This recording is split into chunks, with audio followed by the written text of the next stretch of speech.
반갑습니다. 말씀과 함께 하루를 시작하는 주님의 백성들을 예수님의 이름으로 축복합니다. 2020년 12월 15일 목요일 오늘 주신 말씀은 전도서 10장 1절부터 11절까지입니다.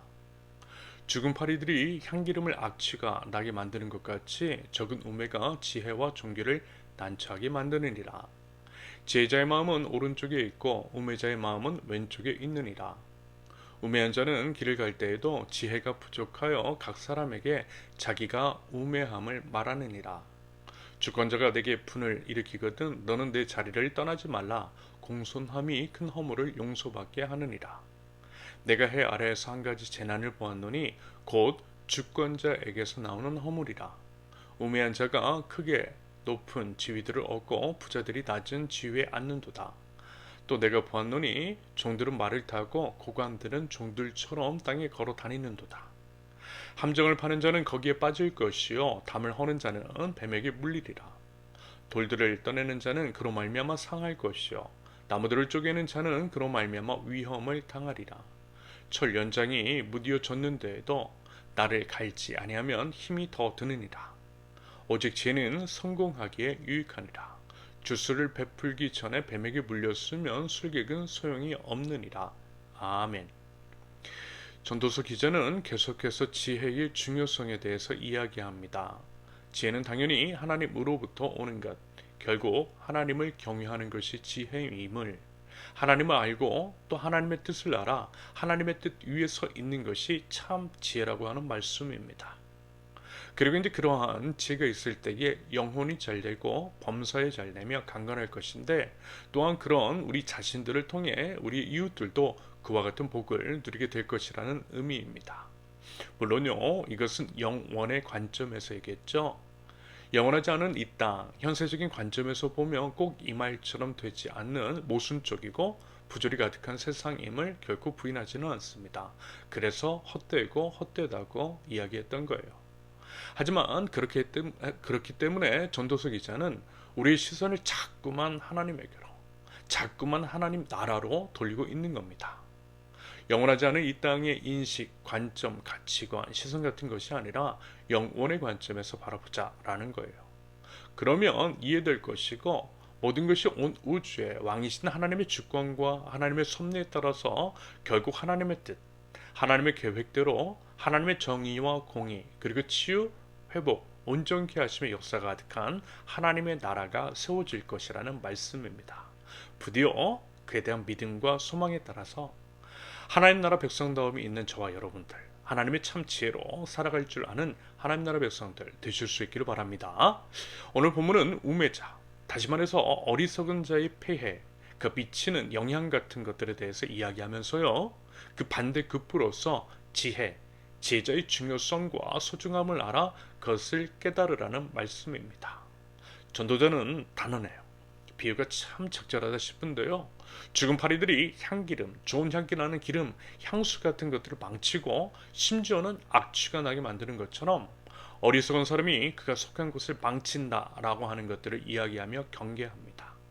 그러면서 특히 그런 자들이 리더가 되었을 때의 비극 같은 것들에 대해 언급하고 있는데, 이 부분은 우리가 이제 둘러싼 현 시대적, 사회적 상황과 맞물려 살펴보시면 충분히 이해되는 것들을 넘어 지금 우리가 뼈저리게 경험하고 있는 것이라 생각합니다. 아마 이제 다들 경험하고 생각하시고 계실 거예요. 한번 2절에서 이제 지혜자의 마음은 오른쪽에 있고 우매자의 마음은 왼쪽에 있다라고 할 때 무슨 오른쪽 왼쪽을 차별하거나 그런 것은 아니겠죠. 사실 오른손잡이가 다수인 사회 안에서 고대 사회에서는 특히 왼손잡이를 장애로 치부했고요, 그에 따른 차별과 폭력 같은 것들이 있었다라고 합니다. 그러면서 성경의 기술 방식에 있어서 살펴볼 때에 그것은 이제 그 당시 듣는 사람들이 속한 사회 문화적 환경을 고려하고 또 배려하는 측면이 있더라는 거예요. 그러므로 왼손 오른손을 예로 든다면 왼손은 부정적인 의미로, 오른손은 긍정적인 의미로서 성경에서 사용되더라는 겁니다. 하지만 그럼에도 성경은 절대 차별적이지 않더라는 것, 이 점을요 꼭 유념하실 수 있기를 바랍니다. 젠더 문제, 노예제도 같은 것들도 마찬가지라는 거예요. 겉으로는 마치 이제 성경이 남녀차별, 노예제도를 용인하는 것처럼 보이지만 그것이 이제 본뜻은 아니라는 겁니다. 왜요? 절대 차별하지 않으시는 하나님, 공평하신 하나님이시니까. 사람은요, 사람이라고 하는 이유 하나만으로 모든 사람이 존중받아 마땅합니다. 왜 그렇죠? 한 사람도 예외 없이 하나님의 형상을 따라 지음받은 존귀한 존재이기 때문입니다. 그러므로 성경을 제대로 이해한 하나님 나라 사람들로 인해서 젠더 평등이 이루어져 가고 있고요. 노예제도도 철폐되었던 겁니다. 그 외에 인권 의식도 점점 향상되고 있는가? 그리고 그 중심에 하나님 나라 사람들이 있는 것은 바로 이러한 측면에서 이해될 수 있는 부분입니다. 그러면서 여러분, 이런 맥락에서도요, 리더를 잘 만나셔야만 합니다. 오늘 본문과 맥을 같이 하는 이야기일 수 있을 텐데요. 한국교회가 요즘 머리 아프게 된 것은 결국 리더들의 탈, 저 같은 목사들 때문일 수 있겠습니다. 조금 이제 거칠게 표현하면요, 무식해서 그래요. 말귀를 못 알아듣고 공부 안 해서 그런 것일 수 있습니다. 손가락이 달을 가리키고 있는데 손가락만 보고 있어서 그래요. 아니, 손가락도 안 보고 딴짓해서 그런 것일 수 있겠습니다. 그저 이제 표면적으로 문자적으로만 성경을 해석하고 단편적으로 이해해서 그런 것일 수 있어요.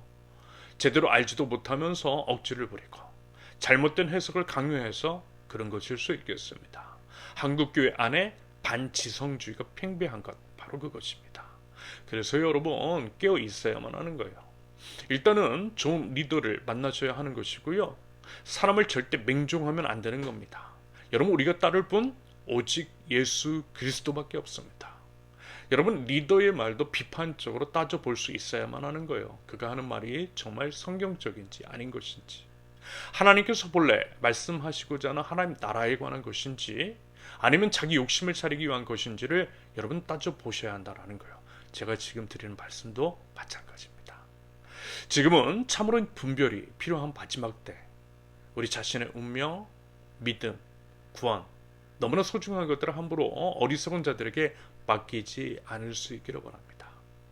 앞이 안 보이는 시각장애인이 시각장애인을 인도하는 일들이 일어나지 않기를 바랍니다.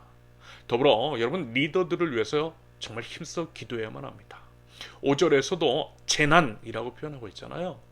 어리석은 자가 리더에 앉았을 때 그가 미치는 영향들, 그것은 분명한 재난입니다. 자격 없는 자들을 고위직에 앉히고 그들이 이제 벌인 분명한 죄악들을 두둔하고 감싸며 민생에 대해서는 도외시하는 일들, 능력에 맞게 정직하고 성실한 사람을 적재적소에 배치를 해야 되는데, 자기 입맛에 맞는 사람, 자기 말을 잘 듣는 사람을 위주로 국정을 운영하니 나라가 망가지는 겁니다. 나라가 혼란스럽고 분열과 분쟁, 잡음이 끊이지 않는 거예요. 공정과 상식이 무너지고 이건 아니다 싶은 생각을 가진 사람들이 점점 늘어나는 겁니다. 전도서 기자가 지금 그것을 분명 뭐라고 표현하고 있다고요? 재난이라고 표현하고 있다는 거예요. 5절과 6절과 7절이 바로 그 내용입니다. 여러분, 리더는요, 정말 중요합니다. 꼬리가 몸통을 흔들 수 없어요. 하지만 머리의 그 방향성에 따라서 몸통 전체가 움직입니다. 그래서 전체를 흔들 수 있는 리더가 중요한 것이고, 악한 마귀도 자꾸만 리더들을 공격하는 것이며, 성경도 이 부분에 대해서 인식을 하고 분명하게 우리에게 조언하고 있는 거예요. 그래서 보세요. 디모데전서 2장 1절과 2절, 그러므로 내가 첫째로 권하노니 모든 사람을 위하여 간구와 기도와 도구와 감사를 하되 임금들과 높은 지위에 있는 모든 사람을 위하여 하라. 이는 우리가 모든 경건과 단정함으로 고요하고 평안한 생활을 하려 함이라. 현재 대한민국 상황이 딱 이래야만 할 때라고 생각합니다. 힘써 기도해야 한다는 거예요. 나라의 지도자를 위해서, 교계의 지도자들을 위해서, 각계 각층의 리더들을 위해서 기도해야만 합니다. 우리 함께 리더들을 위해서 지혜로운 자가 리더로 세워지고 그들이 부디 지혜롭고 공정과 상식에 입각하여 정의롭고 공의롭게 맡겨진 공동체를 운영해 나갈 수 있도록 함께 기도하실 수 있기를 바랍니다. 그래야만 우리 모두가 살 수 있는 거예요. 마지막으로 3절과 4절에 대해서 언급을 해보면 이렇게 생각해 볼 수 있겠습니다. 입술에 지혜와 예의가 있어야 한다라고 하는 것. 여러분, 말이 많으면 실수도 많죠? 당연한 겁니다. 미천 다 드러난다고 하죠. 여러분, 주변 사람들도 한번 보세요. 정치인들 같으면 침묵해서 욕먹는 사람 그렇게 많지 않습니다. 오히려 해서는 안 될 말을 한마디 해서 욕을 얻어먹는 사람이 많다라는 거예요. 말하자면 이런 맥락에서의 조언이겠죠. 더불어 예의 문제, 자기 이제 잘난 맛에 사는 사람이 많고 교만한 태도, 자기 중심적인 이기적인 자세로 살아가는 사람들이 적지 않은 예의 실종 시대입니다. 글쎄요. 여러분 그렇기 때문에 오히려 이 시대의 공손함, 예의를 갖추는 것, 그래서 이러한 태도 가치 같은 것들이 주목받을 수 있겠다라는 생각이 들어요. 예의를 아는 사람이 없으니까 예의 있는 사람이 더 돋보이는 시대가 되었다라는 겁니다.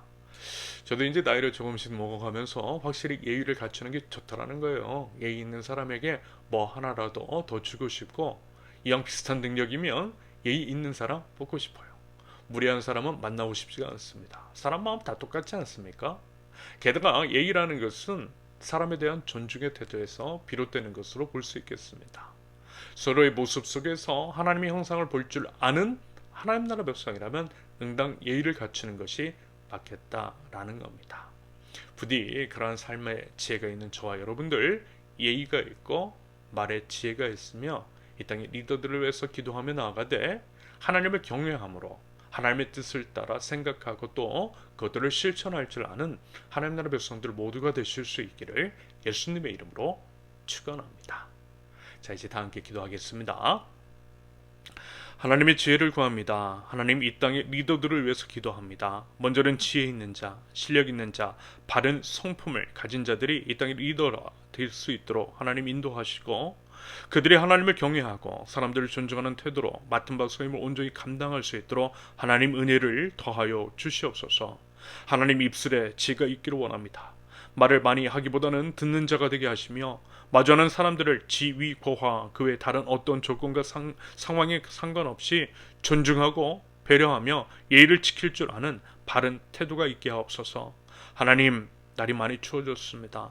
아직 코로나 상황도 종식되지 않았고 독감 바이러스도 유행한다라고 합니다. 그 외 여러 경제적, 심리적, 육체적 어려움 가운데 있는 저희와 저희 이웃들을 하나님 불쌍히 여겨주시고 제 마음과 이 땅에 하나님 나라가 온전히 임함으로써 모든 것들이, 이 땅에 있는 모든 것들이 치유되고 회복될 수 있도록 하나님 은혜를 더하여 주시옵소서. 예수 그리스도의 이름으로 기도합니다. 아멘. 하나님께서 오늘 주신 말씀과 각자의 기도 제목을 가지고 잠시 기도하겠습니다. 함께 기도합니다.